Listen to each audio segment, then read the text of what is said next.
Yang terhormat Ibu Asia sebagai Suatu pada hari ini. Harapannya satu tertib semua ya, Mam. Jangan ada yang Apa namanya?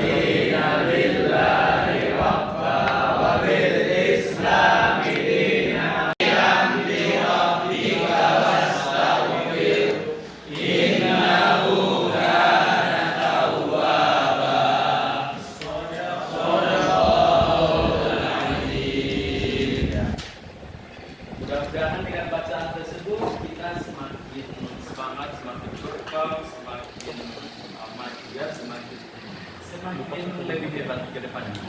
Amin.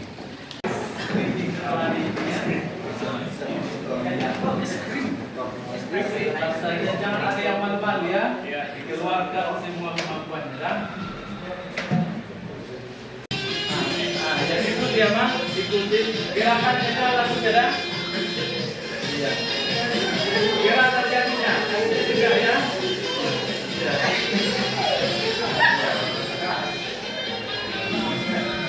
Ya, tangannya.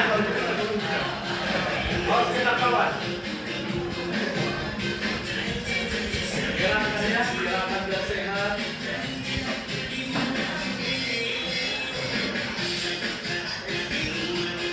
Bukan hari ini ya.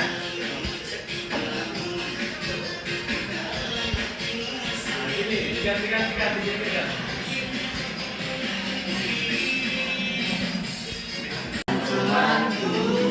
Ya, susah. Oh, jangan.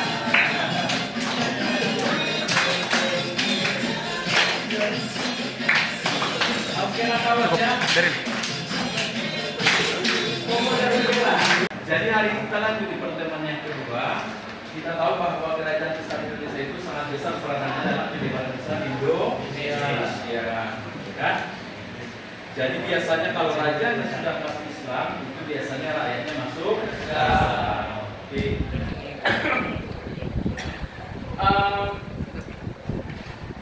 Pertanyaannya, kita bahas.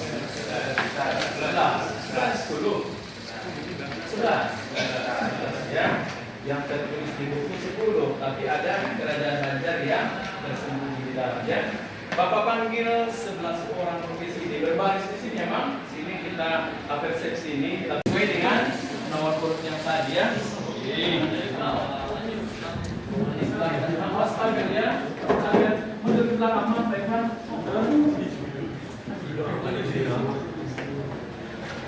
Yang salah jawab Musa Abda. Nama-nama kerajaan yang ada di Indonesia ya. Kalian penilainya emang? Satu berorang. Kerajaan satu. Hah? Kerajaan duduk, bagus. Samudra Pasai, duduk. Buatalo, duduk. Banjar, oke, duduk. Mataram Islam, iya silakan, boleh. Cirebon, betul. Buatan taruh dari sudah.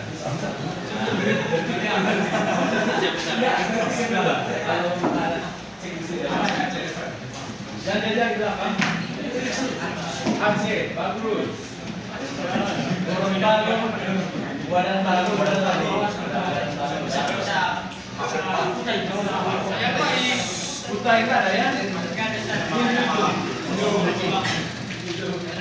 Demak, bagus. Demak. Panjang, Banten, bagus, Banten, lihat. Tepuk tangan untuk semua luar biasa ya.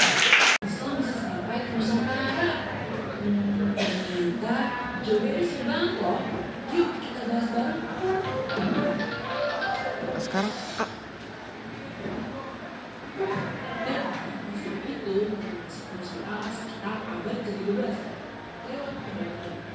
Persia dan Hijab.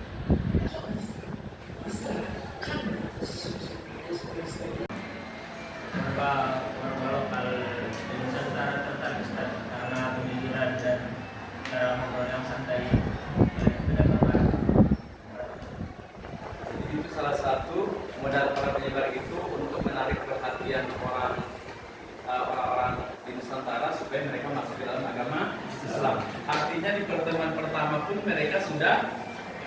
kagum terhadap penyebaran Islam di Kuwaitnya, mereka mau masuk ke dalam. Sekiranya yang datang itu bandit, gimana itu? Bandit yang datang itu diajak yang kita masuk Islam, nah itu kira-kira kalian? Dirinya beberapa diri baru, bagaimana baru cukup dalam perannya dalam penyebaran Islam saja, politik, perdagangan, dan budaya, silakan mereka. Waalaikumsalam warahmatullahi wabarakatuh. Tunggu dulu Mak, sebentar ya. Ini coba sambil mendengarkan, ambil dulu masuk saya. Jadi saya memilih kelompok sebagai kelompok yang berlaku jelaskan secara singkat seberapa besar pergerakan sosial dalam penyebaran Islam di Indonesia. Orang bergerak sangat besar dan sangat krusial. Salah satu proses penyebaran Islam di Papua dan di Nusantara. Karena posisinya sangat strategis sebagai pelabuhan hingga menjadi jalur singgah kapal-kapal dagang di Arab dan Persia, memfasilitasi interaksi antara pedagang muslim dengan penduduk lokal, perkawinan campur dan penyebar dakwah. Selain itu, program juga berperan penting dalam perubahan dan pendidikan Islam termasuk ucapan terjadi bagi pemerintahan serta maupun perubahan Indonesia. Peran kerajaan Samudra pada jalan-jalan Islam Indonesia itu sebagai pusat pembelajaran agama. Kerajaan ini menjadi pusat pendidikan Islam, tempat para ulama menyebar ilmu dan melahirkan banyak tokoh agama. Sebagai pusat transit dan perdagangan, bagian strategis di jalur pelayaran maritim dan perdagangan internasional. Letaknya yang strategis menjadikan Aceh sebagai pusat perdagangan yang paling depan.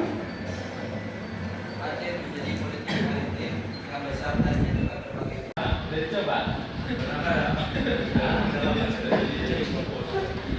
Ada apa Mak? Perdagangan dari Papua, karena mereka masih memegang teguh Nenek moyang. Jadi masih main apa itu namanya itu? Panah, busur. Ya, sampai di situ Mang, silakan dulu kalian ya, dikumpul di sini apanya? Yang 3 orang Mang, coba lingkari dulu nama yang penyaji. Mana penyebab tadi?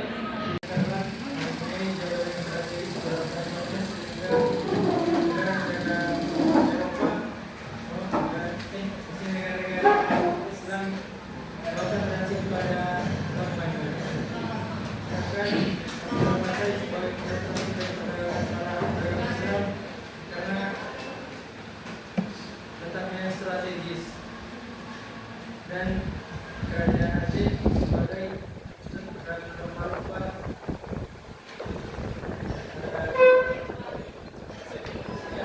Tepuk tangan.